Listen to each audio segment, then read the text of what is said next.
નમસ્કાર મિત્રો, હું ડૉક્ટર ધ્રુવ પંડ્યા જીસીઈઆરટી જીએસક્યુએસી વતી આપ સૌ મિત્રોનું ગુણોત્સવ 2.0 સ્કૂલ એક્રેડિટેશન ઓનલાઈન કોર્સની અંદર સ્વાગત કરું છું.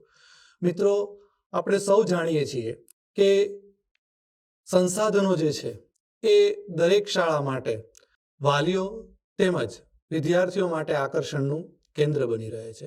એટલે જ્યારે પણ આપણે શાળાની અંદર જઈએ ત્યારે સૌપ્રથમ શાળા સંસાધનની દ્રષ્ટિએ ઉત્કૃષ્ટ દેખાય છે કે કેમ તેવું જોઈએ છીએ. અને બીજી જે બાબત છે તેની શૈક્ષણિક ગુણવત્તા. એટલે સંસાધનો છે તે પણ શિક્ષણની ગુણવત્તા સાથે તેટલા જ ઉપયોગી છે. આપણે બીજી બાજુ સંસાધનોની જોઈએ તો સંસાધનોથી શાળાનું જે શૈક્ષણ કાર્ય છે એ શૈક્ષણિક કાર્ય છે એની ગુણવત્તાની અંદર પણ સુધારો થઈ શકે છે. નવી રાષ્ટ્રીય શિક્ષણ નીતિમાં પણ જો શાળા સંસાધનોની દ્રષ્ટિએ સુસજ્જ હોય તો એ શાળા છે એની ગુણવત્તાની અંદર ઘણો વધારો કરી શકાય છે તેવું કહેવામાં આવેલું છે. આ ઉપરાંત ગુજરાત સરકાર દ્વારા જે રાજ્યની પ્રાથમિક શાળાઓ છે, માધ્યમિક શાળાઓ છે, એમાં ઘણા બધા સંસાધનો છે એ પર્યાપ્ત પૂરા પાડવામાં આવેલા છે. આ ભૌતિક સુવિધાઓ જે છે એ પણ શાળાની ગુણવત્તા છે તે સુધારવામાં મદદરૂપ થાય છે. ખાસ કરીને આ સંસાધનો જે રાજ્ય દ્વારા આપવામાં આવેલા છે તો એ જે સંસાધનો છે એનો ઉપયોગ શાળા કેવી રીતે કરે છે, જો એ સંસાધનોનો યથાયોગ્ય ઉપયોગ થતો હોય તો આપણે જે કંઈ પણ રાજ્ય સરકાર દ્વારા આ જે સંસાધનો આપવામાં આવેલા છે તેની ચકાસણી આપણે સારી રીતે આ ફ્રેમવર્કને આધારે કરી શકીએ. મિત્રો, આપણો અહીં ઉદ્દેશ એ છે કે જે કોઈ સંસાધનો શાળાને આપવામાં આવેલા છે એનો ઉપયોગ કેવી રીતે થાય છે પ્રાથમિક તેમજ માધ્યમિક બંનેને ધ્યાને લઈ અને સમજવાનો પ્રયત્ન કરીએ.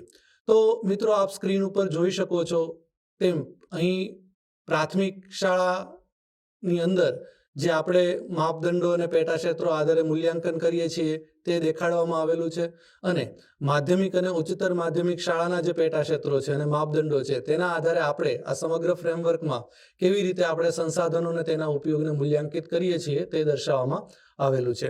આપ જોઈ શકો છો કે પ્રાથમિક શાળાની અંદર મુખ્ય 4 પેટાક્ષેત્રોની અંદર આપણે સંસાધનો અને તેના ઉપયોગને મૂલ્યાંકનની અંદર લીધેલા છે.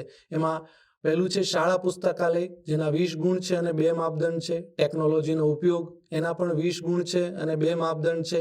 મધ્યાહન ભોજન યોજના, તેના પણ 20 ગુણ છે અને 5 માપદંડ છે.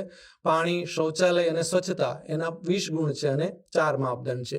આમ કુલ 80 ગુણ પ્રાથમિક શાળાની અંદરના જે પેટાક્ષેત્રો છે એમાં સંસાધનો અને તેના ઉપયોગ સંબંધિત આપવામાં આવેલ છે અને 13 માપદંડોનો તેમાં સમાવેશ થાય છે. માધ્યમિક શાળાના માપદંડોની અંદર જોઈએ તો એ થોડા પ્રાથમિક કરતા પ્રમાણમાં ભૌતિક સુવિધાના સાપેક્ષે અલગ છે. અહીં આપણે જોઈએ કે ભૌતિક સુવિધાની અંદર 20 ગુણ છે અને 8 માપદંડો આપવામાં આવેલા છે. શાળા પુસ્તકાલયની અંદર 20 ગુણ છે, 4 માપદંડો આપવામાં આવેલા છે. તકનીકી સંસાધનોની ઉપલબ્ધતા અને તેનો ઉપયોગ, એના 20 ગુણ છે અને 7 માપદંડો આપવામાં આવેલા છે. વિષયને અનુરૂપ પ્રયોગશાળાનો જે ખંડ છે એને પણ 20 ગુણ અને 4 માપદંડ આપવામાં આવેલા છે. પાણી, શૌચાલય અને સ્વચ્છતા, એના પણ 20 ગુણ છે અને એના 3 માપદંડ છે. આમ કુલ મળીને 100 ગુણ આપણે આ પેટાક્ષેત્રની અંદર મળે છે અને માપદંડોની સંખ્યા છે તે 26 છે.